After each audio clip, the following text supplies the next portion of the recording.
Hello guys, welcome to academy. आज हम बात करने वाले हैं एक बहुत ही बेसिक फंडामेंटल जो आपका कॉन्सेप्ट है उसके बारे में कि why current is same in series circuit. Series circuit में करंट सेम क्यों होता है, सभी जानते हैं सेम होता है, लेकिन क्यों होता है आज हम उसकी बात करने वाले हैं। तो कम टाइम में आपको बेस्ट देने वाले हैं। चलिए शुरू करते हैं। तो जैसे आप जानते हैं कि आपका देखिए ये आपका सर्किट है आपके सामने, R1 R2 R3 ये तीनों आपके सीरीज में है। 5 ओम 3 ओम 2 ओम का रेजिस्टेंस है। तो टोटल जो आपका रेजिस्टेंस है इस सर्किट में वो कितना हो जाएगा, 5 + 3 + 2 आपका 10 ओम हो जाएगा। ठीक है भाई, आपका 10 वोल्ट का वोल्टेज सोर्स है। तो आप जानते हैं आई निकालने के लिए ओम्स लॉ, I = V/R, आपका 10/10 आपका जाएगा 1 एम्पियर, यानी कि I = क्या है आपका 1 एम्पियर आपको आ गया। अब मुद्दा ये है कि ये जो 1 एम्पियर है यहाँ से चला आपका, यहाँ से चला आपका, ये यहाँ पहुँचा, रेजिस्टेंस आया, उसके बाद भी आपका ये 1 एम्पियर यहाँ पे रहा।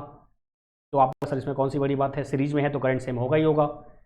लेकिन जब ये 1 एम्पियर यहाँ पर आएगा तो आपको ये पता है कि रेजिस्टेंस का सिर्फ एक ही काम है, इलेक्ट्रिकल रेजिस्टेंस का, इलेक्ट्रिकल सर्किट में बस एक ही काम है, करंट को अपोज करना। जहाँ करंट पाया वहाँ उसको अपोज करेगा। लेकिन आप क्या देख रहे हैं कि 1 एम्पियर यहाँ भी है, 1 एम्पियर यहाँ भी है, यानी इस रेजिस्टेंस ने इसका अपोज किया नहीं। बात तो वही हो गई ना। तो ये कैसे हुआ, तो यही आपको सीखना है कि करंट आपका सीरीज में सेम है क्यों आखिर। या सीरीज वाला कॉन्सेप्ट गलत है या तो आपका रेजिस्टेंस वाला कॉन्सेप्ट गलत है। ऐसा बिल्कुल नहीं है, आपके दोनों कॉन्सेप्ट अच्छे हैं। ओम्स लॉ का जो एक्चुअल यूज है वो आपको समझ में आएगा इस एग्जाम्पल के थ्रू। चलिए देखते हैं। आप जानते हैं आपका फॉर्मूला क्या होता है, Q = IT, I = होता है Q/T, rate of flow of charge is called current, या rate of flow of free electron is called current. यानी आप बोलते हैं कि जो फ्री इलेक्ट्रॉन होते हैं उनके जो फ्लो होती है उसको आप करंट बोलते हैं।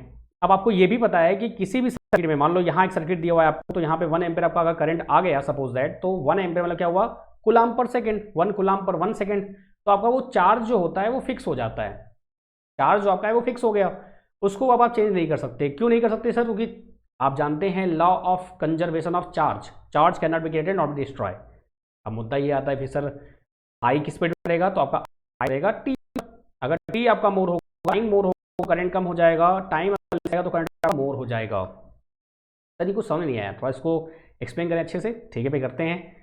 मान लो आप खड़े हो यहाँ पर, चलिए मैं हूँ, मैं यहाँ गया ए पॉइंट पर और मैं यहाँ गया बी पॉइंट पर। आपको क्लियर है कि भाई जो ए पॉइंट पे है वहाँ पे आपका जो टाइम होगा मोर होगा, तो आपका करंट क्या होगा, लेस हो जाएगा। और सेम आपका यहाँ पर टाइम लेस लगा, आपका करंट क्या हो जाएगा, मोर हो जाएगा बी वाले में। और आपको ये भी पता है रेजिस्टेंस एनालॉजी से कि रेजिस्टेंस की लेंथ अगर ज़्यादा होगी तो करंट कम होता है, रेजिस्टेंस का लेंथ कम होगा तो करंट आपका ज़्यादा होता है। इट मीन्स जो टाइम टेकिंग है वो लेस मोर हुआ, और आप खुद बोलते हैं rate of flow of charge is called current. तो टाइम का यहाँ पे रोल है। अब आते हैं अपने मुद्दे वाली बात पे। आई होप यहाँ तक आपको क्लियर हुआ होगा कि टाइम का पूरा रोल है, टाइम बढ़ेगा तो करंट घटेगा, टाइम घटेगा तो करंट बढ़ेगा।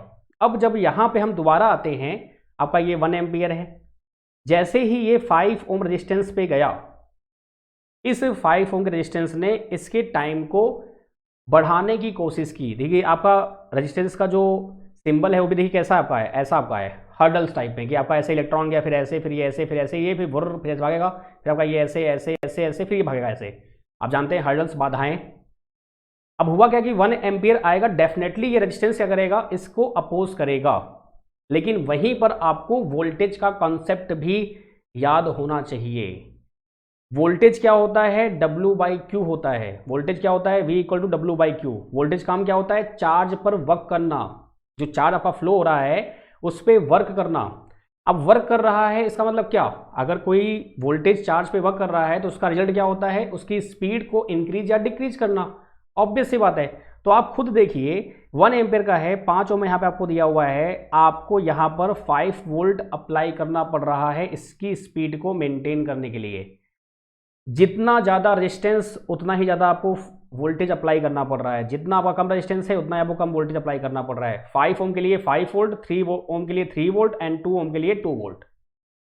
तो जो आपकी स्पीड यहाँ पर कम होने वाली थी, इस रेजिस्टेंस की वजह से आपकी वोल्टेज ने उसको कंप्लीट कर दिया। तो इसका रिजल्ट क्या हुआ, आपका करंट हर जगह पर आपका सेम हो गया। आई बात समझ में? आई होप आपको बात समझ में आई होगी। अगर कोई डाउट होता है, कोई भी क्वेरी होती है, फील फ्री टू आस्क, आप आराम से पूछ सकते हैं, हम आपके लिए बैठे हैं। अगर आपको ये जो सीरीज मेरे दिमाग में आया कि why series, why this one, why this happen, why this happen, ये क्यों होता है।